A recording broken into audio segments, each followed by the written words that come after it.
Estimados televidentes, tengan ustedes muy buenas noches y bienvenidos a esta nueva edición del programa televisivo Economía y Sociedad, un espacio de reflexión que induzca a acciones de bien a cargo del Centro de Estudios Superiores Universitarios CESU de la Universidad Mayor de San Simón. En esta oportunidad me es sumamente grato contar nuevamente con la participación, la presencia del doctor Aldo Ignacio Hinojosa Calvo. Él es doctor en Ingeniería Química, grado académico que ha logrado en la Escuela Politécnica de la Universidad de San Pablo en el Brasil. También tiene un curso de postdoctorado realizado en la misma Escuela Politécnica de la Universidad de San Pablo en Brasil y actualmente es coordinador en el CESU de la fase final del doctorado Energía y Desarrollo. Estimado Aldo, muchísimas gracias por estar nuevamente en el programa. Bienvenido. ¿Cómo estás, Silvano? Agradecerte por la invitación y contento de estar acá para compartir temas interesantes con la sociedad, ¿no? Exactamente. El día de hoy vamos a tocar un tema que es sumamente interesante y gira alrededor del hidrógeno como combustible del futuro. Así que para empezar, vamos a preguntarte, Aldo, ¿qué es el hidrógeno? Claro que sí, Silvano. El hidrógeno, como sabemos, prácticamente es el elemento más abundante que tenemos sobre la Tierra. Sin embargo, no se encuentra en un estado puro, es decir, sería una maravilla que podamos tener hidrógeno puro y prácticamente sería la solución incluso en la lucha que tenemos contra el cambio climático. Sin embargo, lo encontramos sobre todo en formas combinado con oxígeno para formar lo que conocemos como agua. Existe una confusión muy importante en el medio en el que se habla muchas veces de que el hidrógeno es una fuente de energía. Sin embargo, justamente por ese hecho de que el hidrógeno no se encuentra en un estado puro, hace que el hidrógeno sea considerado un energy carrier, que decimos, que sería prácticamente un portador, un transportador de la energía, como la electricidad. La electricidad también en realidad es un energy carrier, es decir, no podemos encontrarlo en la naturaleza, digámoslo así, en ese estado, ¿no? Entonces, prácticamente nos ayuda a transportar la energía. Y esa energía, podemos decir, es una energía renovable cuando viene de fuentes como, por ejemplo, una turbina de viento, paneles fotovoltaicos, energía limpia, digámoslo así, carbón neutral. Y de esa manera decimos que el hidrógeno podría ser, en realidad, un portador, un transportador de energía renovable. Por tanto, el hidrógeno, como te decía, también puede ser encontrado, por ejemplo, en el sol, en diferentes lugares, incluso lo tenemos en subsuelo, solamente que es muy difícil, veámoslo así, incluso su extracción en un estado, digamos, puro como tal, ¿no? Exactamente, entonces, ¿cómo se produce el hidrógeno? Existen varias vías de producción, ¿no? Es decir, incluso podemos clasificarlo, yo diría, en tres, en función del grado de madurez, digamos, de su aplicación, ¿no? Existen prototipos en escala de laboratorio donde están utilizados, por ejemplo, paneles, energía termosolar que decimos. Sin embargo, eso está, como te decía, en escala de laboratorio, es decir, son cosas muy pequeñas todavía que están siendo estudiadas por los investigadores. Sin embargo, si ya nos vamos a una etapa de madurez, digamos, de producción más industrial, llamémoslo así, es decir, a mediana o gran escala, ya entramos, por ejemplo, en lo que el 90% aproximadamente, por ejemplo, de hidrógeno que se consume actualmente, que satisface la demanda, es producido por lo que llamamos reformado con vapor de metano. Es decir, prácticamente el metano, que está en mayor parte, digamos, en el gas natural, prácticamente a través de un proceso de reformado con vapor es transformado en gas de síntesis, que es prácticamente un buen porcentaje de ese gas de síntesis hidrógeno. Y ese hidrógeno prácticamente es el que utilizamos sobre todo en las industrias químicas, petroquímicas, en la producción de amoníaco, y también, por ejemplo, la industria de refinación. La industria de refinación, por ejemplo, se utilizan procesos de hydrocracking, hidrotratamiento, tanto de combustibles como también de lubricantes, ¿no? Y esa sería la vía tal vez más conocida, la más utilizada, la que satisface la demanda. Sin embargo, existen, por ejemplo, ahora nuevas tecnologías, justamente en este contexto, digamos, de transición energética, energías limpias, en la que se utiliza, por ejemplo, los electrolizadores. Los electrolizadores también, vamos a ver más adelante, existen varios tipos, en función de su grado de madurez también. Los electrolizadores prácticamente hacen una separación del hidrógeno y el oxígeno que está en el agua a través del uso de electricidad, ¿no? ¿Y por qué se dice que el hidrógeno es el combustible del futuro? Ahí entra prácticamente un poco la aplicación del hidrógeno, ¿no? Es decir, el hidrógeno como tal, en su estado gaseoso, por ejemplo, puede ser utilizado, puede ser quemado, se puede hacer una combustión, por ejemplo, y es una combustión limpia porque H2 más O2 genera agua, digamos, o sea, el residuo prácticamente de la combustión del hidrógeno es agua. Entonces, en ese sentido, podría ser considerado un combustible del futuro, en el sentido de que podría ser utilizado como un combustible gaseoso, pero también se está estudiando, por ejemplo, su aplicación en algunas, llamemos algunos sectores específicos. El hidrógeno, por ejemplo, puede ser utilizado como combustible, por ejemplo, yo diría en la industria, es decir, como te decía, reemplazando, por ejemplo, de forma parcial, por ejemplo, mezclando con gas natural, y de esa manera mezclas gas natural e hidrógeno, tienes un combustible que en realidad va a dejar una huella de carbono mucho menor, digamos, que solo quemando un combustible fósil. Eso también se aplica, por ejemplo, a buildings, es decir, al área, digamos, del hogar, donde, por ejemplo, hay muchos países, como tú sabes, que sobre todo en la época de invierno, utilizan gas natural justamente para calentar sus hogares. Entonces, en este caso, en lugar de quemar gas natural, por ejemplo, puro, lo mezclarían con hidrógeno y de esa manera colaboramos en la reducción de la huella de carbono. Otro punto, sobre todo mayor aplicación, donde se está estudiando, digamos, utilizarlo como un combustible como tal, es, por ejemplo, en sectores como, por ejemplo, el transporte, tanto marítimo como también el transporte pesado, es decir, camiones, trailers. Entonces, en este tipo de sector, por ejemplo, vemos que la batería de litio tradicional, por ejemplo, de los vehículos eléctricos, tiene sus limitaciones, es decir, tú necesitarías, por ejemplo, un gran espacio de número de baterías, por ejemplo, para utilizar en un tráiler, un camión de alto tonelaje, o en un búnker, digamos, de transporte marítimo. Esa sería como una limitación de las baterías tradicionales. Entonces, ha surgido en recientes años justamente el estudio de lo que llamamos los Fuel Cell Electrical Vehicle Battery, que son prácticamente los FCEV, que sería prácticamente una especie de batería, llamémoslo así, una pila, que utiliza combustible, en este caso el combustible es hidrógeno. Entonces, ese hidrógeno prácticamente reacciona, digamos, con oxígeno y produce electricidad. Y esa electricidad es la que utilizarían, digamos, estos transporte marítimo, transporte pesado. Y es una solución, veámoslo así, yo diría muy aceptable, el rendimiento es mucho más alto, digamos, que una batería, y sería complementario. En realidad, digamos, estos transportes, digamos, pesados, por ejemplo, de alto uso, de heavy duty, decimos, prácticamente utilizarían una combinación de baterías de litio tradicional junto con las baterías, digamos, pilas de hidrógeno, que prácticamente darían la suficiente autonomía para poder realizar viajes, por ejemplo, entre continentes o entre de país a país, que es lo que necesitamos, por ejemplo, en el transporte pesado, ¿no? Y en cuanto a la famosa transición energética, dentro de todos estos esfuerzos que se tienen que hacer, ¿por qué se considera que el hidrógeno es clave? El hidrógeno es clave porque prácticamente en las perspectivas siempre vamos a ver que hay prácticamente, yo diría, dos milestones, dos fechas clave, digamos, en cuanto a las proyecciones en todos los estudios que se ven en la lucha contra el cambio climático.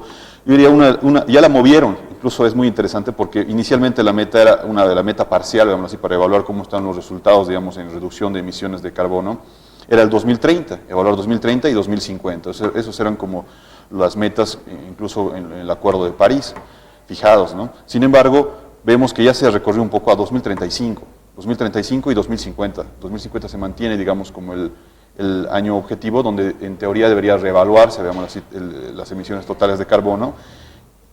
Y en 2035, por ejemplo, ya se tienen como metas, por ejemplo, reducción en 50% de todas las emisiones de carbono, y en 2050 un 100% o ser carbono neutral, como dicen, ¿no?, muchas de las empresas y gobiernos.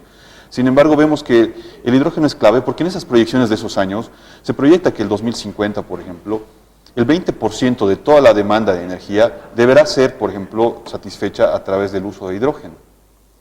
Pero, ¿y dónde está el otro porcentaje, por ejemplo? La energía renovable, es decir, energía fotovoltaica, turbinas de viento, geotérmica, hidroeléctrica, todas esas otras formas de generación de energía, por ejemplo, van a seguir existiendo. Incluso, por ejemplo, si vemos algunas proyecciones, el 94% de las emisiones totales, por ejemplo, que tenemos para reducir un 94%, se está previendo de que el 41% tiene que ser a través de energías renovables, es decir, reducción de ellas a través del uso directo de energías renovables. Un 13% a través de la electrificación. Sabemos que, por ejemplo, hay, incluso en nuestro país, en Bolivia, hay sectores que no están, hay regiones del país donde existe población donde no están en el sistema interconectado nacional. Entonces, por ejemplo, queman diésel, queman carbón para generación de energía, para uso doméstico, etcétera. Y eso genera emisiones de carbono. Entonces, se está buscando, por ejemplo, la electrificación rural y electrificar los sectores que actualmente no cuentan con acceso a electricidad. Eso va a reducir un 13%, por ejemplo, las emisiones de carbono. Y el otro 40% viene de la eficiencia energética, es decir, aprovechar al máximo todos los procesos, es decir, volverlos más eficientes para que podamos obtener más con menos, llamémoslo así, ¿no?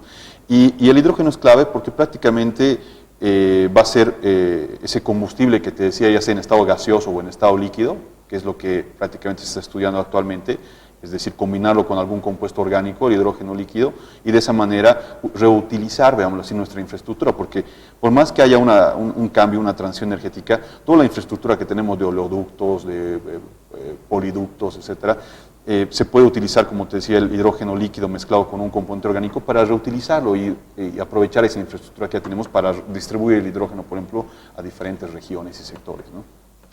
Bueno, y dentro de este esfuerzo de lucha para frenar o contrastar el cambio climático, ¿hasta qué punto el hidrógeno es la solución de todos los problemas? Prácticamente el hidrógeno no es la solución total de todos los problemas, es decir, es una combinación. Entonces, prácticamente, como te decía, la energía renovable, electrificación, eficiencia energética y el uso del hidrógeno eficiente serán prácticamente la solución a futuro. Una combinación de ambas van a cooperar prácticamente a intentar alcanzar las metas. Obviamente, cada vez, por ejemplo, cuando yo trabajo con muchas empresas internacionales, por ejemplo, como Ecopetrol, Pemex, Petrobras, todos ellos tienen sus metas, veámoslo así, muy bien trazadas. Sin embargo, está muy difícil aterrizar. Es decir, todos, por ejemplo, vamos a conferencias internacionales, etcétera, y escuchamos, obviamente, los discursos, veámoslo así, de qué es lo que se tiene que hacer, qué se debería hacer, todas las tecnologías que tenemos, incluso las tecnologías de Carbon Capture, Utilization and Storage, que serían prácticamente captura de carbón, utilización y almacenaje. Y vemos que se están haciendo esfuerzos, están haciendo inversiones, por ejemplo, incluso en energías renovables, en estas técnicas de captura de carbono. Sin embargo, los resultados no son alentadores. Muchas de las empresas, por ejemplo, actualmente, tú sabes que todo se mueve en un ambiente bursátil, ¿no? Es decir, en la bolsa, ¿no? Entonces, las acciones de muchas de estas empresas, por ejemplo, para mantenerse, veámoslo así, de que realmente están haciendo algo cooperando, digamos, a la lucha contra el cambio climático, están utilizando, por ejemplo, los bonos de carbono. Los bonos de carbono prácticamente es comprar bonos, es comprar, por ejemplo, para que tú digas que estás reduciendo tu huella de carbono. Por ejemplo, algunos países, por ejemplo, tú sabes que en América Latina tenemos una gran extensión de territorio que no está siendo utilizado eficientemente, entonces están sembrando árboles. Entonces, de esa manera, obviamente tú tienes toneladas equivalentes de CO2, digamos, que estás reduciendo por tener un árbol, por ejemplo, ¿no? Entonces, imagínate hectáreas de árboles, entonces tú dices, estoy reduciendo la huella de carbono. Sin embargo, las empresas están optando por eso. Sin embargo, no es una solución viable si pensamos a mediano o largo plazo. Tal vez a corto plazo decir que estamos reduciendo las emisiones de CO2 sí sirve esos bonos de carbono. Sin embargo, a largo plazo no es viable, ¿no? Entonces, estas empresas, compañías y gobiernos van a tener que realmente ir hacia ese camino, ya sea, como te decía, energías renovables, electrificación, eficiencia energética y el uso del hidrógeno, ¿no? ¿Cuáles son los tipos de hidrógeno? Creo que se habla de un arco iris de hidrógeno. Sí, es interesante porque cada vez van apareciendo nuevos colores, o sea, es decir, prácticamente hablamos, como te voy a resumir rápidamente los más conocidos. Existe, por ejemplo, el hidrógeno verde, el hidrógeno azul, el hidrógeno gris, el hidrógeno negro, el hidrógeno café, el hidrógeno rosa, el hidrógeno rojo. Entonces se va armando, como tú decías, justamente un arco iris de tipos de hidrógeno. Sin embargo, los más importantes prácticamente serían los siguientes, ¿no? El hidrógeno verde, que lo vamos a escuchar, incluso el año pasado escuchaba algo al respecto, algunas iniciativas en Bolivia. El hidrógeno verde tal vez es la meta, es el plan prácticamente, yo decía, estratégicamente hasta donde tenemos que ir a largo plazo. El hidrógeno verde prácticamente es el que se obtiene a través de la electrólisis, es decir, de los electrolizadores que ya mencioné, y esa electricidad que necesitamos para separar el hidrógeno y el oxígeno del agua, de la molécula de agua, prácticamente esa electricidad proviene de una fuente renovable. es decir, proviene de un panel fotovoltaico, de una turbina de viento, entonces esa energía limpia prácticamente es la que es utilizada en el electrolizador para separar el hidrógeno y el oxígeno y obtener el hidrógeno que posteriormente, como hablábamos, tiene diferentes usos. Luego yo diría viene el hidrógeno gris. El hidrógeno gris prácticamente es el hidrógeno producido por el reformado de vapor de metano, que es el proceso que te decía más conocido, con el prácticamente se obtiene el 90% de la demanda, digamos, actual de hidrógeno, y es el que tenemos incluso en nuestra planta de Bulo, porque prácticamente para tú producir amoníaco necesitas hidrógeno, combinar nitrógeno con hidrógeno para producir amoníaco. Entonces, ese proceso de reforma con vapor, por ejemplo, utiliza el gas natural, y de esa manera ese proceso produce CO2, ¿ok? Como productos, CO2, tanto dióxido de carbono como monóxido de carbono. Entonces, ese proceso genera, veámoslo así, emisiones de carbono. Entonces, por eso ese hidrógeno que se obtiene de esa manera es conocido como hidrógeno gris. Ahora, se está hablando mucho, y ese es prácticamente, yo diría, tal vez, el hidrógeno azul, que tiene cierta polémica, ¿no? Porque prácticamente es el camino por el que muchas de las empresas, incluso globales, internacionales, reconocidas, ExxonMobil, BP, etcétera, están yendo hacia la producción de hidrógeno azul, que justamente es el mismo proceso de reforma con vapor, digamos, de metano, que tenemos incluso a escalas industriales muy grandes, solamente que esas emisiones de carbono, de CO2, CO, están siendo capturadas. Entonces, a través de procesos de amina o captura por membranas, por ejemplo, del CO2, se está capturando ese CO2. Se llama secuestro, por ejemplo, cuando lo inyectamos el CO2 en el subsuelo, es decir, por ejemplo, en reservorios, por ejemplo, de petróleo y gas, donde por ejemplo, se los va a abandonar, se los deposita, digamos, en subsuelos, esas emisiones de carbono. O, por ejemplo, se les está optando actualmente por procesos novedosos, como, por ejemplo, la inyección del CO2, por ejemplo, en bloques de concreto.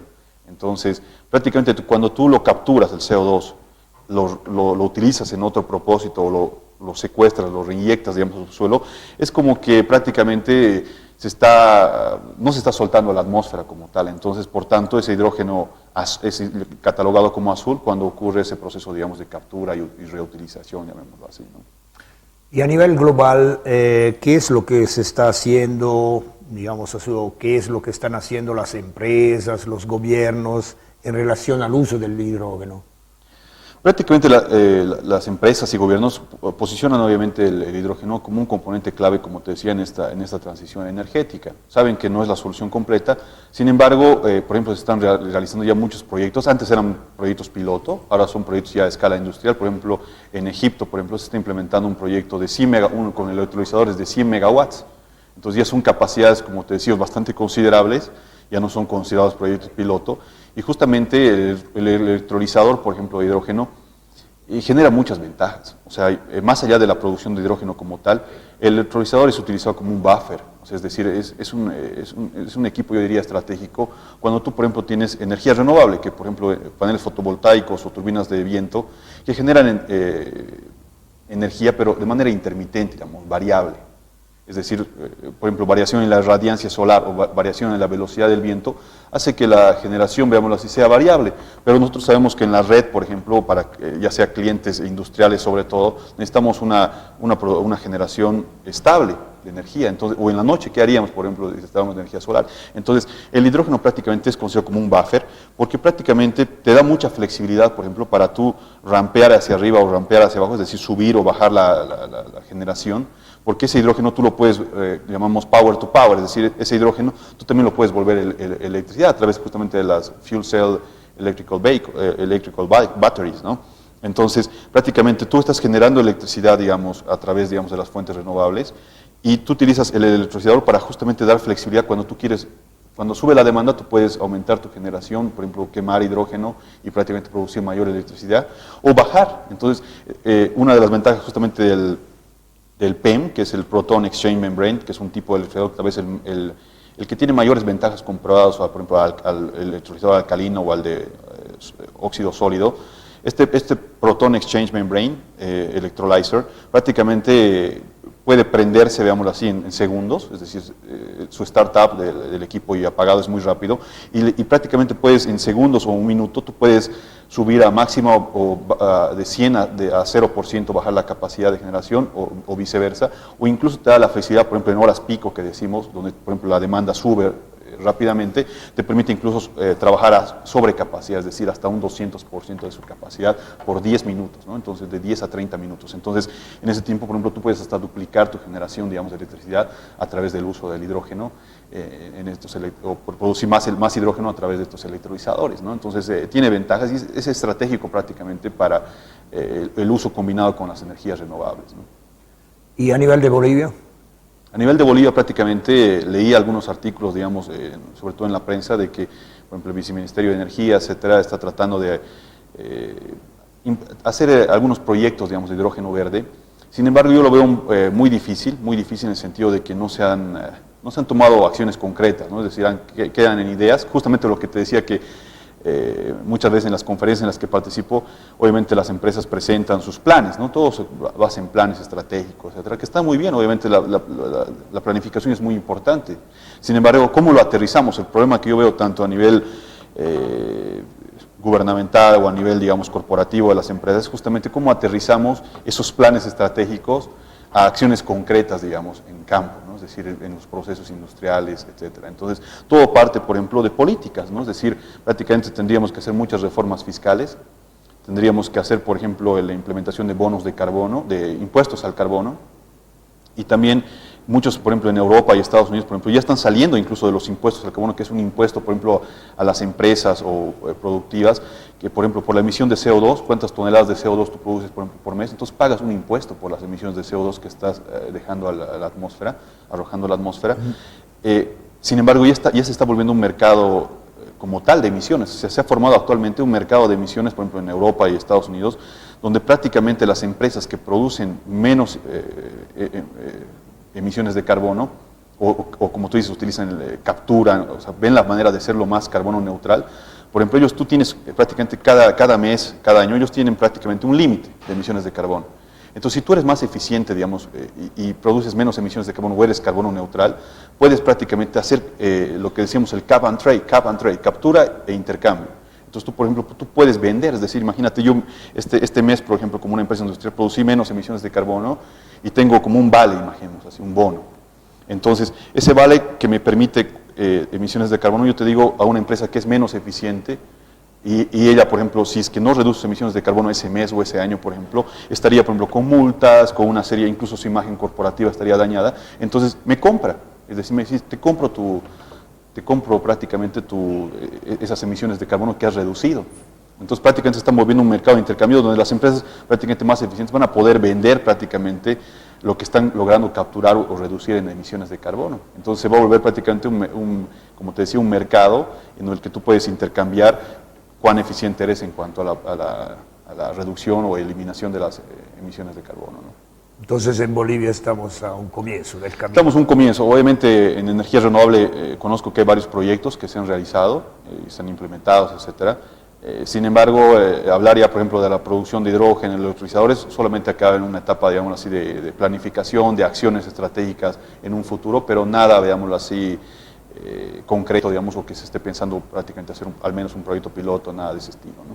Para terminar, Aldo, bueno, es otro tema, pero pensando en la temible bomba de hidrógeno, ¿es peligroso el uso del hidrógeno? Prácticamente, como sabemos, obviamente es inflamable. Sin embargo, como te decía, por ejemplo, si queremos utilizarlo, por ejemplo, como el refueling, que es, imagínate que logremos implementar, como te decía, camiones, vehículos, por ejemplo, con hidrógeno, y obviamente tienen que haber estaciones, por ejemplo, ¿no? Estaciones, digamos, para recarga, por ejemplo, de ese hidrógeno, etcétera. Generalmente no se está pensando en manejar el hidrógeno gaseoso como tal, porque su manipulación siempre implica incluso construir nuevos gasoductos, llamémoslo así, líneas de transporte de hidrógeno, y generaría una inversión muy alta, veámoslo así. Lo que se está pensando prácticamente es utilizar el hidrógeno líquido y mezclarlo, como te decía, con un componente orgánico, el LOHC, se llama Liquid Organic Hydrogen, que prácticamente permite una manipulación muy fácil. Podemos aprovechar la infraestructura que ya tenemos de todos los pipelines, digamos, que tenemos alrededor, digamos, de cada país, etcétera. Es decir, no necesitaríamos invertir en infraestructura específica para transportarlo, y podría ser utilizado en las estaciones existentes actualmente, donde tú cargas combustibles líquidos como la gasolina o el diésel. Entonces prácticamente utilizarías ese hidrógeno LOHC, el hidrógeno líquido orgánico, para prácticamente recargar ese tipo de vehículos, ya sea vehículos livianos o vehículos sobre todo pesados, donde se ve un potencial, digamos, al combinarlo con baterías eléctricas tradicionales, con esas baterías que utilizan pila de hidrógeno, ¿no? Muchísimas gracias, Aldo. Gracias a ti, Silvano, por la invitación y, bueno, espero haya sido útil toda la información que les he brindado. Estimados televidentes, el día de hoy estuvimos con el doctor Aldo Ignacio Hinojosa Calvo. Hemos recibido mucha información valiosa alrededor de lo que es el uso del hidrógeno como combustible del futuro. Esperamos que el tema haya sido de su agrado. Gracias por su fidelidad y hasta una próxima oportunidad. Muy buenas noches.